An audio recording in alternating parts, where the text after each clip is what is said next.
welcome to week 2, module 2. Hey, we're almost done with RAD 300, your residency for distance learning, medical imaging.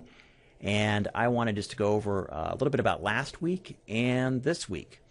I think you guys did a fantastic job with your discussions. Did a great job there, especially in the introductions. I saw a lot of you going back and forth and talking with each other through that threaded discussion forum.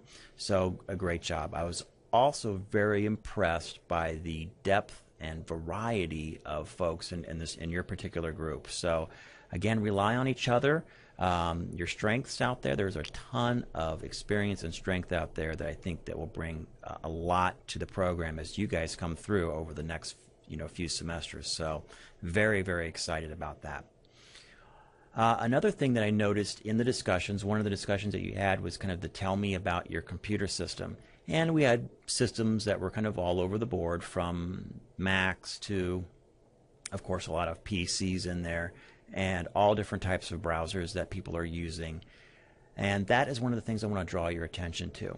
As you move through this program, you're going to find a lot more media, especially video. And some of the video that we deliver is not compatible with certain browsers. Now let me show you something real quick on D2L, and something just kind of be aware of in general. So let's go to D2L real quickly here.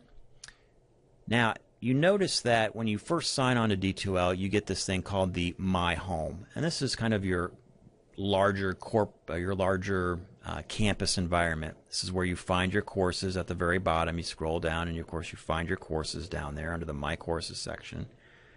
But you'll also see general campus news.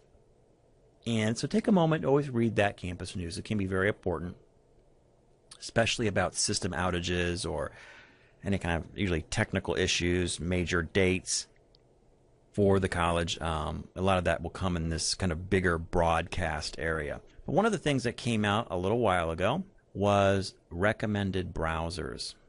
Again, one of the video servers that we use, unfortunately, does not work with Firefox.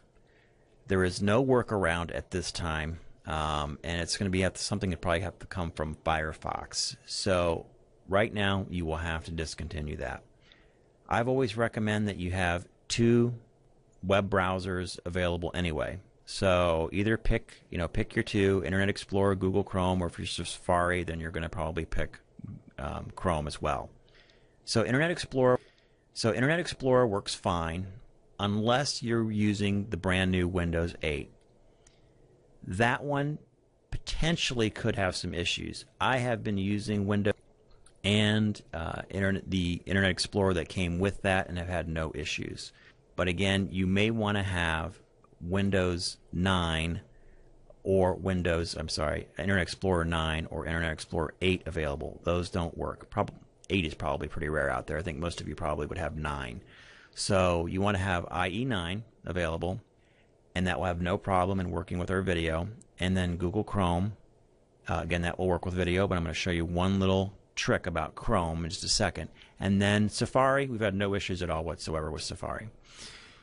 If you're a Chrome user like myself, you're going to click on a page that has a video, and it'll be completely blank.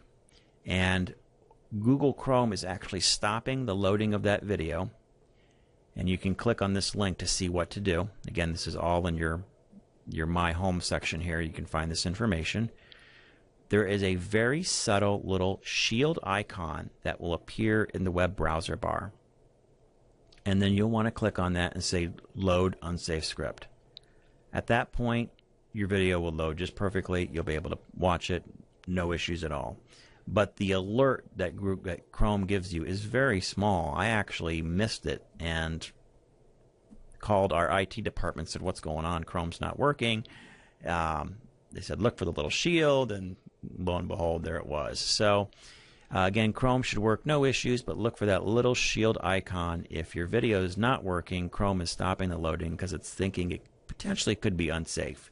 Know that anything coming from the college is going to be able to be loaded safely. And you can find this information right here under recommended browsers in the My Home section of your Desire to Learn. Okay, so that covers a little bit about that in video. Also, this week we are going to be talking a little bit more about the program. You'll be going through the program handbook, which is about a 20-minute video. Also, you have a couple of basic assignments. Remember, you're going to have some activities to do and then assignments. Assignments are the ones you really want to make sure that are done by Sunday at midnight. The activities are really to just reinforce skills. It's not anything that will be graded. I would like this week to do an activity on MoveNote, movenote.com, which is one of the video presentation packages that we have been using for students for last semester was our first semester kind of piloting it. We would like to continue to pilot that with the medical imaging program, movenote.com. And we might have you, as kind of a voluntary thing, maybe try to make a little 1-minute video of yourself. Now, what I think is great about MoveNote is that it works on you can do on your iPhone, your iPad, your Android devices, and of course your laptop. Really super easy to use, and it does produce something pretty professional and kind of cool. So you may want to just take a little look at MoveNote, movenote.com, and see some of the stuff that you can do with it. And I might be putting a little activity out there for you on a volunteer basis to have you do that. I will say in your next course coming up, for some of you, you will have a MoveNote presentation required. So maybe dabbling around and working with it this week might serve you well. That's for those of you that will have the sectional anatomy course. And other than that, that pretty much concludes our little look forward into week 2. Again, any issues, problems, anything that you're having, please don't hesitate to contact me. And as always, thank you for watching.